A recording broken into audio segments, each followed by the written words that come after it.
Entre 1975 y 1982, España vivió un viaje absolutamente extraordinario, el paso de un régimen autoritario a una democracia plena. Hoy vamos a desgranar este proceso, la famosa transición española, que es, sin duda, una de las transformaciones políticas más fascinantes y estudiadas del siglo XX.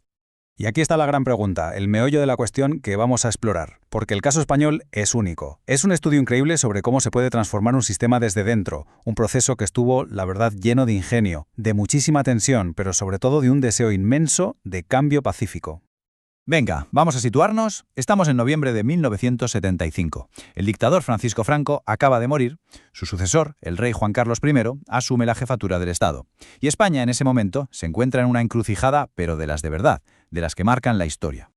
El primer intento de abrir un poco la mano fue, muy tímido, por no decir otra cosa. El presidente Arias Navarro, que era un hombre del antiguo régimen, propuso unas reformas que sinceramente no convencieron a nadie. Para los más duros del franquismo eran demasiado atrevidas y para la oposición democrática se quedaban cortísimas, eran claramente insuficientes. Vamos, que se quedó en tierra de nadie.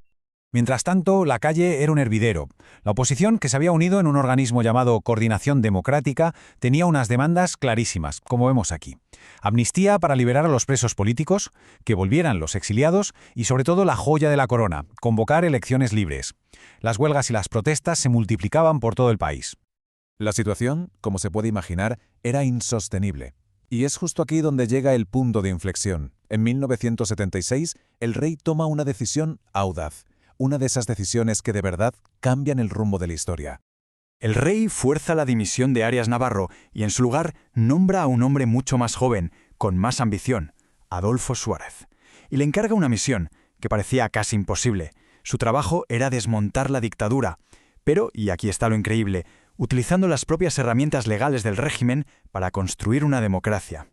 Y aquí está la clave de todo el proceso. Lo fascinante de esto es la estrategia. En lugar de una ruptura violenta, de una revolución, Suárez impulsó la ley para la reforma política. Fue una jugada maestra de verdad. Era usar el propio sistema franquista para que se autodestruyera legalmente y diera paso a una democracia. Un harakiri en toda regla. Esta ley se basaba en 3 pilares, 3 pasos fundamentales para el nuevo sistema. Primero, legalizar todos los partidos políticos y sindicatos, todos. Segundo, una amnistía general para los presos políticos. Y tercero, y no menos importante, garantizar derechos y libertades básicas. Con esto, se sentaban las bases del juego democrático. Ahora bien, el momento más delicado, el más arriesgado, fue este. Legalizar el Partido Comunista de España, que había sido el enemigo público número 1 del franquismo, era un paso indispensable si se quería una democracia de verdad. Pero claro, esto provocó una crisis tremenda con los sectores más reaccionarios del ejército, que lo vieron como una auténtica traición. Suárez se la jugó. Una vez superado ese obstáculo, que no era pequeño, España entraba en una fase completamente nueva. Ya no se trataba de desmontar, sino de construir. Era el momento de crear las reglas del juego para esa nueva democracia. Y así llegamos a un día histórico, el 15 de junio de 1977. Por primera vez en 41 años la gente podía votar libremente. El partido de Adolfo Suárez, la Unión de Centro Democrático, o UCD, ganó esas elecciones. Con ese resultado, obtuvo el mandato popular para liderar la redacción de una nueva Constitución. Y es aquí donde la transición se vuelve casi revolucionaria. Para crear una Constitución que durase, el gobierno de Suárez impulsó lo que se llamó la política de consenso. Esto iba mucho más allá de negociar. Hay que pensar que veníamos de una guerra civil que había enfrentado a familias. La idea de que la derecha, la izquierda, los comunistas, los nacionalistas se sentaran juntos a pactar era en sí mismo un acto de reconciliación nacional. La clave era que todos cedieran un poco para poder crear un texto donde todos se sintieran representados. ¿Y cuál fue el resultado de esa estrategia? Pues espectacular. Como se ve en el gráfico, cuando la Constitución se votó en referéndum en 1978, tuvo un apoyo masivo, casi un 88% de los votos. El consenso había funcionado. España por fin tenía una Constitución democrática, una que nacía del acuerdo y no de la imposición de unos sobre otros. Pero, claro, consolidar la democracia no fue ningún camino de rosas. De hecho, el periodo entre 1979 y 1982 fue posiblemente el más duro de todos. La joven democracia se tuvo que enfrentar a amenazas mortales. El gobierno estaba literalmente atrapado entre dos fuegos. Por un lado, el terrorismo de extrema izquierda, con grupos como ETA, que mataba buscando la independencia del País Vasco, y los grapos. Juntos sumaron cientos de asesinatos. Y por otro lado, la conspiración constante en ciertos sectores del ejército, los llamados nostálgicos, que querían volver a la dictadura. Y al final, esa tensión acumulada estalló. El 23 de febrero de 1981, el teniente coronel Antonio Tejero, con un grupo de guardias civiles, irrumpió pistola en mano en el Congreso de los Diputados. El objetivo era tomar el poder por la fuerza. Fue, sin duda, el momento más crítico de toda la transición. El golpe, afortunadamente, fracasó.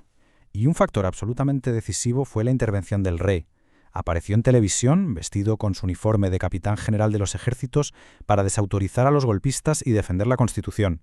Y lo curioso es que, paradójicamente, el fracaso de ese golpe de Estado terminó fortaleciendo la democracia española. Fue como una prueba de fuego que el sistema superó. Una vez superada esa prueba de fuego, España demostró que su apuesta por la democracia ya era irreversible. El siguiente objetivo estaba claro: consolidarse como una nación moderna y plenamente integrada en Europa. Y los hitos no tardaron en llegar. A partir de 1982 se consolida un sistema de alternancia en el poder entre dos grandes partidos. Y como vemos en esta cronología, todo se acelera. En 1986 España entra en la Unión Europea y en la OTAN. Años más tarde adopta el euro. El país se había modernizado y anclado ya para siempre en el proyecto europeo. En resumen, si echamos la vista atrás, la transición fue un proceso de una complejidad enorme. No fue un camino fácil, ni mucho menos, pero se caracterizó por una inteligencia política notable, por una voluntad de acuerdo casi heroica y, desde luego, por la superación de retos que en su momento parecían insalvables. Y terminamos con una pregunta, una reflexión. A menudo se habla de la transición española como un modelo.